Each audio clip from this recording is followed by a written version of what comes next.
పూర్తి వివరాలకు చదవండి రేపటి అక్షర శిల్పం దినపత్రికలో.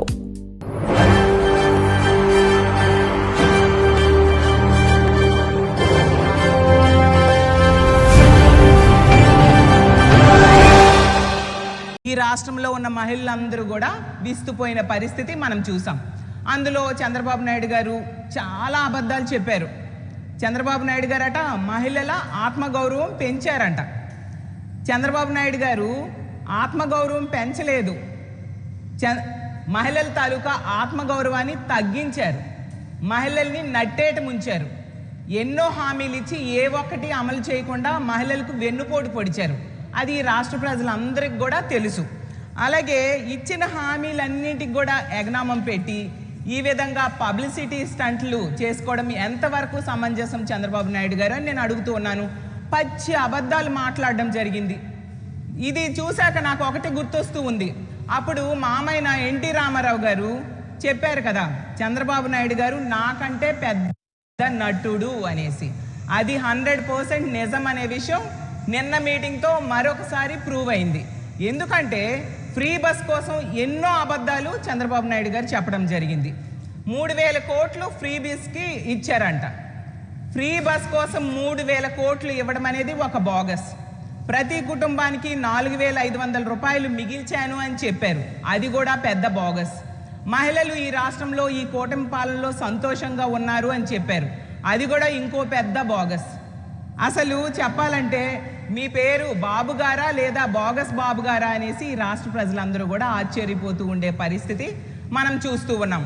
అసలు మహిళల ఆత్మగౌరవం రెట్టింపైంది అని ఒక పచ్చి అబద్ధాన్ని పదే పదే నిన్న చంద్రబాబు నాయుడు గారు చెప్పారు. నేను చంద్రబాబు నాయుడు గారికి ఒకటే సూటిగా ప్రశ్నిస్తూ ఉన్నాను. మీరు మీ ఎదురుగా కూర్చున్న మహిళల్లో చాలామంది ఎక్కువగా 18 ఏళ్ళు పైబడిన వాళ్ళు, 60 ఏళ్ళు కంటే తక్కువ ఉన్న వాళ్ళు ఉన్నారు. వాళ్ళకి ఆడబిడ్డనిది ఎగ్గొట్టడం వలన ఆత్మగౌరవం పెరిగిందా, ఆత్మగౌరవం రెట్టింపైందా నేను అడుగుతూ ఉన్నాను. మహిళలకు నీకు 18,000 నీకు 18,000 నీకు 18,000 ఇస్తానని చెప్పారు కదా, ఇవ్వకుండా మోసం చేయడం వల్ల ఆత్మగౌరవం రెట్టింపైందా నేను అడుగుతూ ఉన్నాను. అలాగే 0 వడ్డీ ఇస్తానని చెప్పారు, అక్కడ అందరూ డ్వాక్రా మహిళలు కూడా ఉన్నారు. 0 వడ్డీ ఎగ్గొట్టడం వలన ఆత్మగౌరవం పెరిగిందా నేను అడుగుతూ ఉన్నాను. గతంలో జగన్మోహన్ రెడ్డి గారు టెన్షన్గా 0 వడ్డీ ఇచ్చేవారు కదా, అది ఈరోజు ఇవ్వకుండా ఎగ్గొట్టడం వలన వాళ్ళ ఆత్మగౌరవం పెరిగిందా. అలాగే 3 లక్షల నుంచి 10 లక్షల వరకు కూడా రుణానికి ఇస్తాను, 0 వడ్డీ ఇస్తాను అని చెప్పారు, అది ఎగ్గొట్టడం వల్ల వాళ్ళ ఆత్మగౌరవం పెరిగిందా నేను అడుగుతూ ఉన్నాను. మహిళలకి నిరుద్యోగ భృతి 3,000 రూపాయలు ఇవ్వకుండా ఎగ్గొట్టడం వల్ల వాళ్ళ ఆత్మగౌరవం పెరిగిందా నేను అడుగుతూ ఉన్నాను. మహిళలకి 3 సెంట్ల భూమి ఇస్తానన్నారు కదా, అది ఇవ్వకుండా ఎగ్గొట్టడం వల్ల వాళ్ళ ఆత్మగౌరవం పెరిగిందా. అలాగే మహిళలకి ఇల్లు కట్టిస్తానన్నారు కదా, అది ఇవ్వకుండా ఎగ్గొట్టడం వల్ల ఆత్మగౌరవం పెరిగిందా చెప్పండి.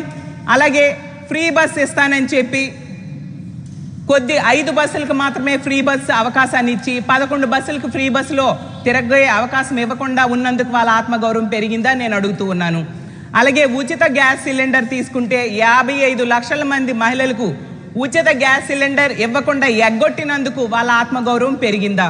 అలాగే తల్లికి వందనం తీసుకుంటే 20 లక్షల మందికి తల్లికి వందనం ఎగ్గొట్టినందుకు వాళ్ళకి ఆత్మగౌరవం పెరిగిందా అని నేను అడుగుతూ ఉన్నాను.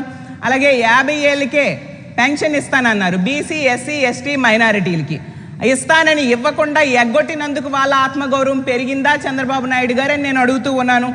ఈ విధంగా తీసుకుంటే దిశా చట్టం, మహిళల రక్షణ కోసం ఆ రోజు జగనన్న ఏర్పాటు చేసిన దిశా చట్టాన్ని మీరు రద్దు చేసినందుకు వాళ్ళ ఆత్మగౌరవం పెరిగిందా. అలాగే గంజాయి, డ్రగ్స్, మద్యం విచ్చలవిడిగా దొరకడం వల్ల మహిళల మాన ప్రాణాలకు రక్షణ లేని పరిస్థితి ఏర్పడినందుకు వాళ్ళ ఆత్మగౌరవం పెరిగిందా అని నేను అడుగుతూ ఉన్నాను. ఈరోజు మద్యం విచ్చలవిడిగా దొరుకుతూ 1,00,000కు పైగా బెల్ షాప్స్ మీరు ఏర్పాటు చేసినందుకు, మహిళల తాలిబొట్లు తెగిపోతూ ఉన్నందుకు వాళ్ళ ఆత్మగౌరవం పెరిగిందా చంద్రబాబు నాయుడు గారే నేను అడుగుతూ ఉన్నాను. ఏ విధంగా వాళ్ళ ఆత్మగౌరవం పెరిగిందని మీరు పచ్చి అబద్ధాలు చెప్తారు చంద్రబాబు నాయుడు గారని మిమ్మల్ని ప్రశ్నిస్తూ ఉన్నాను.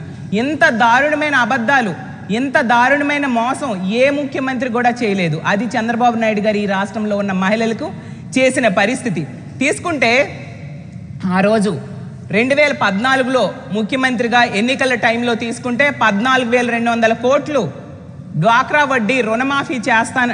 రుణమాఫీ చేస్తానని చెప్పి ఓట్లు వేయించుకొని అధికారంలోకి వచ్చి డ్వాక్రాకి వాళ్ళకి రుణమాఫీ చేయకుండా మోసం చేసిన పరిస్థితి ఈ రాష్ట్రంలో ఉన్న మహిళలు ఎవరు కూడా మర్చిపోలేదు. అలాగే తీసుకుంటే 2016 అక్టోబర్ నుంచి కూడా వాళ్ళకి 0 వడ్డీని ఎగనామం పెట్టడం జరిగింది. మనం అందరం చూసాం. దానివల్ల చంద్రబాబు నాయుడు గారి పాలనలో ఏబీ గ్రేడ్లుగా ఉన్న మహిళలు సిడి గ్రేడ్లుగా డ్వాక్రా సంఘాలు పడిపోవడం జరిగింది అతని పాలనలో. అలాగే తీసుకుంటే జగనన్న ముఖ్యమంత్రి అయ్యాక 4,800 కోట్లు 0 వడ్డీ కోసం కేటాయించి మహిళల అకౌంట్లో వేయడం జరిగింది. జగనన్న 3 లక్షల వరకు రుణానికి 0 వడ్డీ ఇస్తూ ఉంటే టెన్షన్గా నేను 10 లక్షలు ఇచ్చేస్తానని ఎన్నికల టైంలో చెప్పి మహిళల్ని నమ్మించి ఓట్లు వేయించుకొని 3 లక్షలకి లేదు 10 లక్షలకి లేదు. ఈరోజు ఎంత దారుణంగా మహిళలు మోసపోయారో అందరూ గమనిస్తూ ఉన్నారు. ఎందుకంటే కొండ నాలుగుకి మందేస్తే ఉన్న నాలుగు ఊడిపోయింది అంటారు. ఆ విధంగా అక్కడ 10 లక్షలకి 0 వడ్డీ వస్తుందని మహిళలు ఓట్లు వేస్తే ఇక్కడ 3 లక్షలకి లేదు 10 లక్షలకి లేని పరిస్థితి అయిపోయింది ఈ రాష్ట్రంలో ఉన్న మహిళలకి. అన్ని విధాలుగా మహిళలకి మోసం చేసిన ముఖ్యమంత్రిగా ఈరోజు నిలిచిపోయారు. నిజం చెప్పాలంటే మీరు ఆత్మగౌరవం రెట్టింపు చేయలేదు, మోసం రెట్టింపు చేశారు, దగా రెట్టింపు చేశారు, వంచన రెట్టింపు చేశారని చంద్రబాబు నాయుడు గారికి తెలియజేస్తూ ఉన్నాను. 3,000 కోట్లు ఇచ్చానని చెప్తూ ఉన్నారు కదా, ఎప్పుడు ఏ అకౌంట్ నుంచి ఇచ్చారో మీరు శ్వేతపత్రం రిలీజ్ చేయాల్సిందిగా తెలియజేస్తూ ఉన్నాను. నిజం చెప్పాలంటే మీరు అధికారంలోకి రావడం కోసం మేనిఫెస్టోలో ఎన్నో హామీలు ఇచ్చి ఏ ఒక్కటి సరిగ్గా అమలు చేయకపోవడం వలన ఈరోజు 1,80,000 కోట్లు మహిళలకి ఈ 2.5 ఏళ్లలో బాకీ పడడం జరిగింది. మీరు చెప్పారు కదా మీ మేనిఫెస్టోలో మీ బాండ్స్లో జూన్లో మేము అధికారంలోకి వస్తాం, జూన్ నుంచే అన్నీ అమలైపోతాయని బాండ్స్ ఇచ్చారు కదా. బాండ్స్లో ఒక్కొక్క కుటుంబానికి ఎన్ని వేల రూపాయలు వాళ్ళ అకౌంట్లో పడతాయనేది కూడా ఇవ్వడం జరిగింది కదా. అవన్నీ లెక్కలు వేస్తే ఈ 25 నెలలకి మీరు బాకీ పడిన మొత్తం 1,80,000 కోట్లు. మీరు 1,80,000 కోట్లు ఎగనామం పెట్టి 3,000 కోట్లు ఇచ్చాను అని చెప్పేసి మహిళల్ని మభ్య పెట్టడానికి ప్రయత్నిస్తూ ఉన్నారు. పోనీ ఆ 3,000 కోట్లైనా ఇచ్చారా అంటే ఇవ్వని పరిస్థితి. అది చూపించండి అని మేము అడుగుతూ ఉన్నాము. అలాగే తీసుకుంటే ఆర్టీసీని ఈరోజు ప్రైవేటీకరణ చేయడానికి కూడా పూనుకోవడం అంటే ఎంత దారుణంగా ఇతని పరిపాలన సాగుతూ ఉందో ఈ రాష్ట్ర ప్రజలందరూ కూడా గమనిస్తూ ఉన్నారు. అలాగే ఈ స్త్రీ శక్తి పథకం, ఫ్రీ బస్సు పథకం అనేది మేనిఫెస్టోలో తీసుకుంటే, ఈ ప్రజాగలం మేనిఫెస్టోలో తీసుకుంటే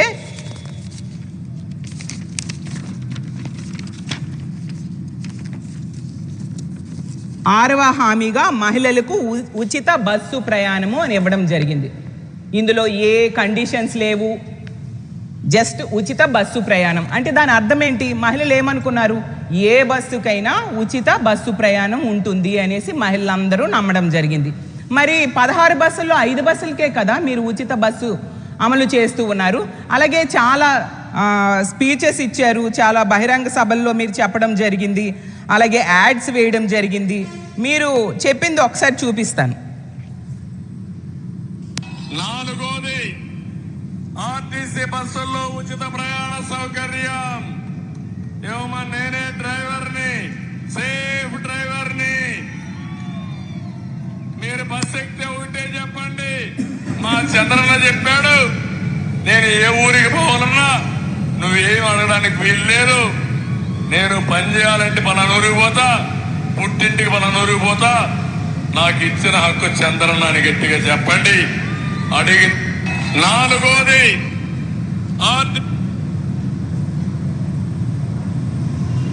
అన్ని ఆర్టీసీ బస్సుల్లో ఎక్కడికి పోవాలన్నా ఉచిత ప్రయాణ సౌకర్యం మా ఆడబిడ్డలకి అరేంజ్ చేస్తాం. ఇందులో ఏ కండిషన్స్ అయినా పెట్టారా నేను అడుగుతూ ఉన్నాను. అలాగే తీసుకుంటే టీడీపీ జనసేన ఉమ్మడిగా యాడ్స్ ఇవ్వడం జరిగింది. ఆ యాడ్స్ కూడా మీకు చూపిస్తాను. భర్తకు ఒక కప్పు టీ కూడా ఇవ్వాలని అంత బిజీగా ఏం రాస్తున్నావు? మనం మొక్కులు తీర్చాలండి. ఆ యాత్రకు లిస్ట్ ప్రిపేర్ చేస్తున్నా. 5 సంవత్సరాల నుంచి అడుగుతున్నాం తీసుకెళ్ళండి అని. వీటన్నిటికైతే ఖర్చుకి నా దగ్గర డబ్బులు లేవమ్మా. మన పరిస్థితి నాకు తెలీదా అండి, కానీ మీరు ఒక పని చేస్తే మన ఖర్చు నుంచి సగం తగ్గించుకోవచ్చు. ఎలా? వచ్చే ఎన్నికల్లో గాజు గ్లాస్కి ఓటు వేయండి. వేస్తే జూన్ 4న జనసేన, టీడీపీ, బీజేపీ కూటమి ప్రభుత్వం రాగానే మహిళలకు రాష్ట్రంలో ఎక్కడికి వెళ్ళినా బస్సు ప్రయాణం ఉచితం. మేము ఎక్కడికి వెళ్ళినా స్వేచ్ఛగా వెళ్ళొచ్చు. నిజమా? నిజంగా నిజమండి. మన భారంలో సగం తగ్గుతుంది అంటే ఈసారి నా ఓటు ఖచ్చితంగా గాజు గ్లాస్కి. జనసేన, టీడీపీ, బీజేపీ కూటమికి. మన భారం తగ్గడమే కాదు, అన్నింటికంటే ముఖ్యంగా స్వేచ్ఛ దొరుకుతుందండి. చూశారు కదా, మరి అన్ని బస్సుల్లో ఉచితంగా ఇచ్చారా?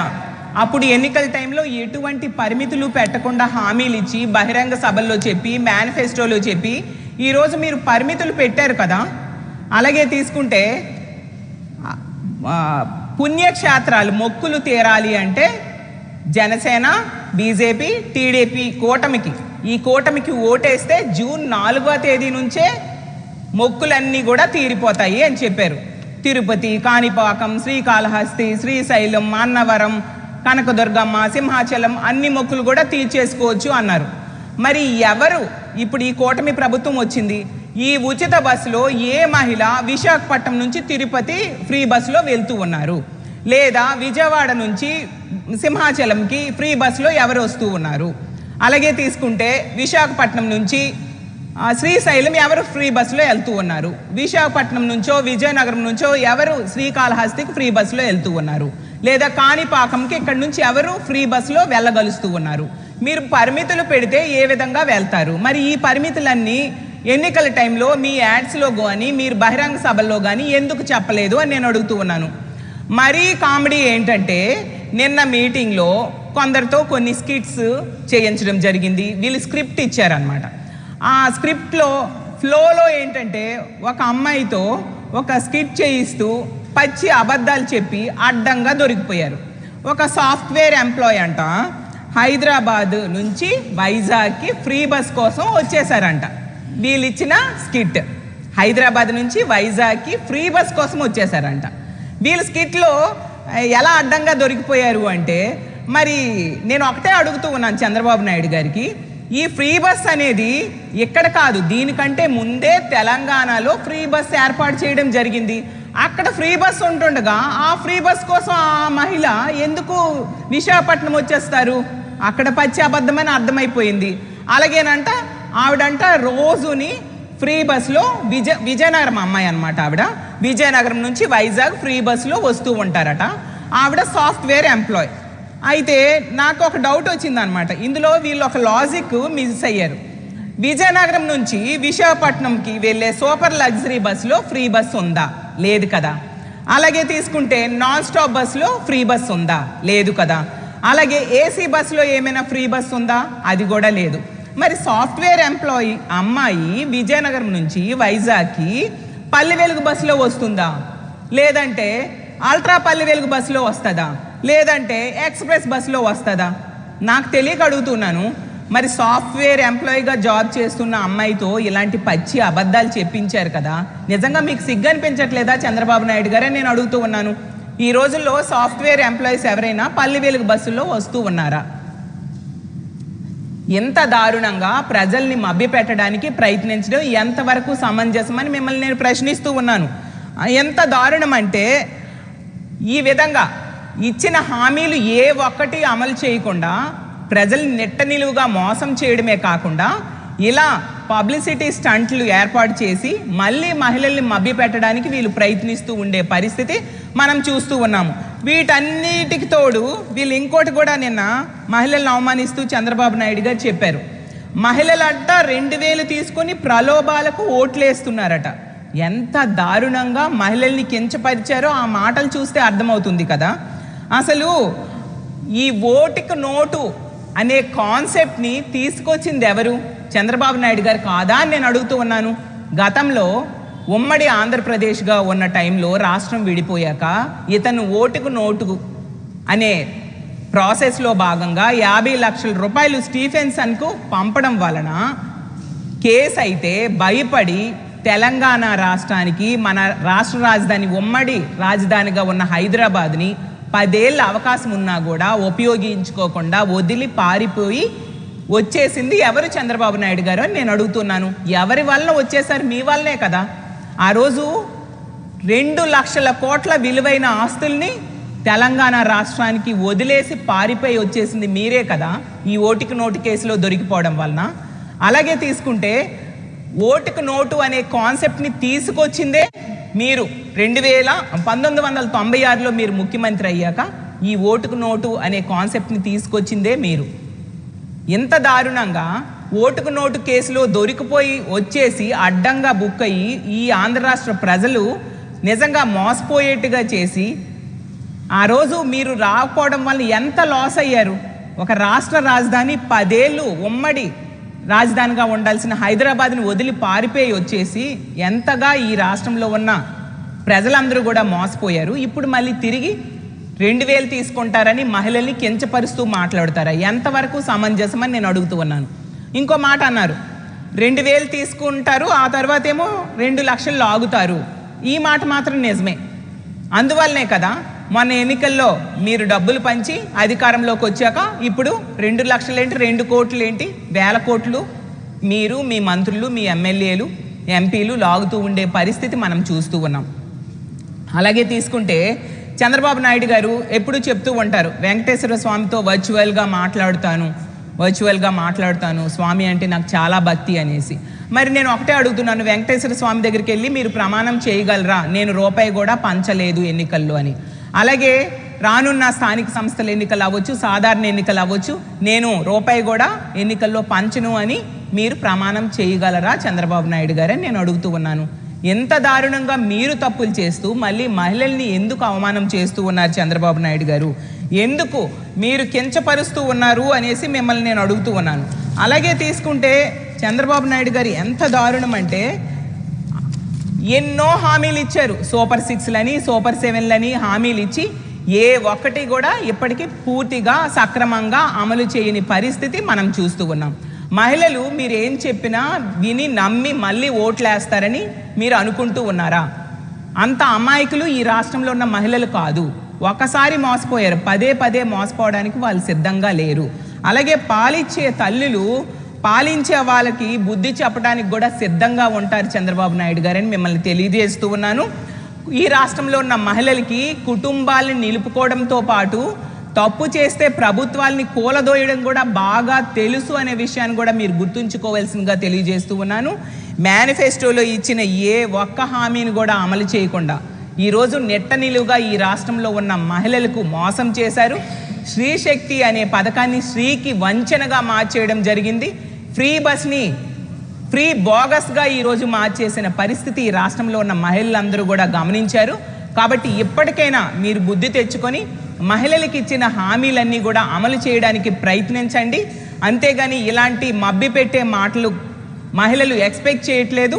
ఖచ్చితంగా ఇలాగే మీరు కొనసాగితే, ఇచ్చిన హామీలు ఏవి కూడా అమలు చేయకుండా ముందుకు వెళితే రానున్న రోజుల్లో మీకు తగిన బుద్ధి చెప్పడానికి మహిళలందరూ సిద్ధంగా ఉన్నారని తెలియజేసుకుంటూ సెలవు తీసుకుంటాం. మరిన్ని కథనాల కోసం సబ్స్క్రైబ్ చేసుకోండి మీ అక్షర శిల్పం. పూర్తి వివరాలకు చదవండి రేపటి అక్షర శిల్పం దినపత్రికలో.